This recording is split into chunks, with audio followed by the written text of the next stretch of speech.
Sir अब आप मुझे बताइए कि जिस बात का जिक्र हम थोड़ी देर पहले कर रहे थे कि अगर छोटे छोटे ग्रुप्स निकलकर आगे आएंगे और पॉलिटिक्स करने लगेंगे, फिल्में कैसे बनेंगी और कैसे चलेंगी? ये पॉलिटिक्स नहीं है ना, छोटे छोटे ग्रुप्स आगे आ रहे हैं। आप पीछे 4 से 5 लोग तो करनी सेना पे भी आरोप लगाते हैं ना कि आप लोग अपनी राजनीति चमकाने के लिए नहीं, हम राजनीति करते ही नहीं, हम राजनीति करते ही नहीं है। करनी सेना एक सोशल प्लेटफॉर्म है। जो भी आप पिछले 4-5 साल से देखिए, आप आल्ट बालाजी की वेब सीरीज देख लीजिए, तांडव देख लीजिए, आप काली देख लीजिए, उसके बाद पीके देख लीजिए। हिंदू और सनातन धर्म को टारगेट किया जाता है। वो चाहे पीके में वो भोले शंकर जी को भागते हुए दिखाते हैं, वो कहते हैं जी शिवलिंग पे दूध चढ़ाने से क्या होगा, शिवलिंग कौन सा दूध पीता है, किसी गरीब को दूध पिलाओ। मैं साथी से पूछता हूं कि मजार पे चादर क्यों चढ़ाते हो? आपका कौन सा मौलाना या मौलवी ठंड से मर रहा है?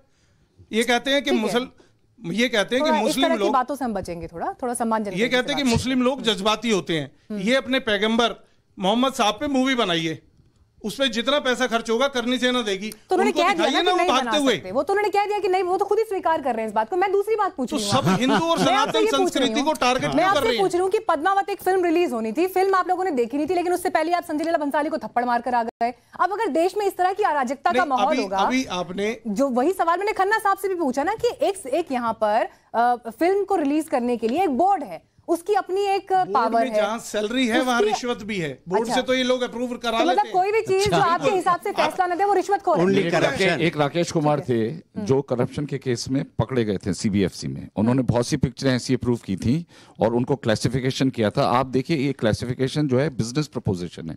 अगर आपको यूए मिलता है तो आपके सैटेलाइट राइट दूरदर्शन को बहुत अच्छी कीमत में बिकेंगे, और अगर एडल्ट मिलता है तो आपके जो है राइट्स नहीं खरीदेंगे। तो ये कमर्शियल, पूरा कमर्शियल गेम है। ये उस कमर्शियल गेम के लिए इन्फ्लुएंस किया जाता है। फिर सेंसर बोर्ड के ऊपर एक और सेंसर बोर्ड होना चाहिए। It should go to the prime minister's office and he should also this can be a politics. नहीं तो फिर ये तय है कि पीएम ऑफिस से अगर आएगा तो फिर किसी को कोई आपत्ति नहीं होगी। पड़ेगा ना, क्योंकि अगर कोई रिश्वत लेता है, अगर ये बात फिर मोदी जी के नाम पे तो आपत्ति नहीं होगी। मोदी जी के नीचे कहीं भी एक और बोर्ड होना चाहिए जो फिर से चेक करे कि हाँ भैया अच्छा ठीक है या नहीं। Safety board there should be. मैं तो ये मानता हूं नासिर भाई, एक सेकंड बस एक लाइन बोलूंगा कि self regulation is the ultimate test. अगर आपको पता है कि संवेदनाएं किसी की आहत होती हैं तो आप फिल्म बनाते वक्त खुद ही वो सेल्फ रेगुलेशन करिए। ये नहीं कि आपको अगर मौका मिल रहा है, कोई प्रतिक्रिया नहीं आ रही है तो आप उसका फायदा लेकर के आप अपने एजेंडा को एग्जीक्यूट करें। एक्चुअली आम आदमी को कोई असर नहीं होता, उसको भड़काया जाता है, वो अपने काम से लगा बेचारा एंजॉय करके घर चला जाता है। मुझे बताइए, नहीं सर एक सेकंड, मैं इसमें एक बात जोड़ना चाहती हूँ। मैं बस एक बात जोड़ना चाहती हूँ।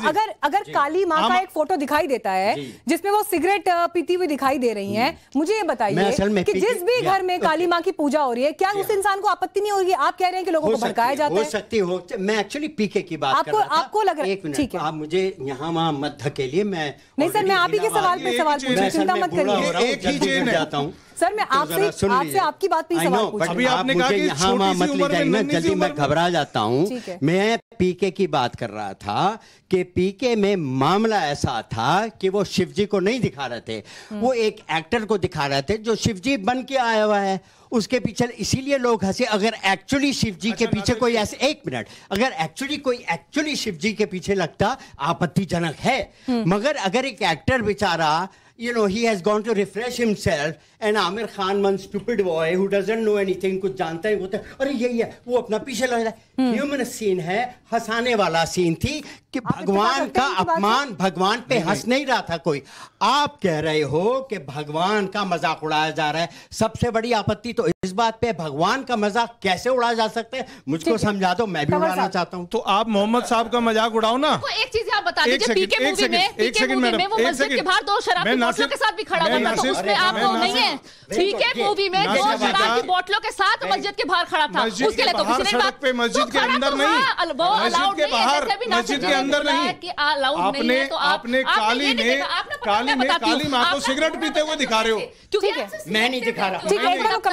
आपको लगता है कि सिर्फ हिंदू देवी देवता का अपमान किया जा रहा है, लेकिन उसमें सारे, वो कंप्लीट कर लें। आप कब बोलिए, कंप्लीट करिए। आपने कहा कि मस्जिद के बाहर सड़क पे, मूवी में सड़क के पीछे भी बाहर भी उसके पीछे लोग चल पड़े थे। आपने फिर मूवी नहीं देखी ढंग से। आप अपना सेंटेंस पूरा करिए। बाहर भी मस्जिद के बाहर कंप्लीट कर लें, कंप्लीट कर लें। सीन को आप कंप्लीट देखो, दोबारा देखो। चलो, उसमें पीछे भी मस्जिद नहीं दिखाई दे रही। मस्जिद पूरी दिखाई दे रही है, मस्जिद पूरी दोबारा देखो, आप पूरी देखिए, मैंने 4 बार दोबारा देखो, फिल्म देख के दोबारा देखिए, 3 बार देखिए, पीछे मस्जिद नहीं है, उसमें दिखाया है। फिल्म देख। चलिए मैं अब शाह साहब के पास जाना चाहूंगी।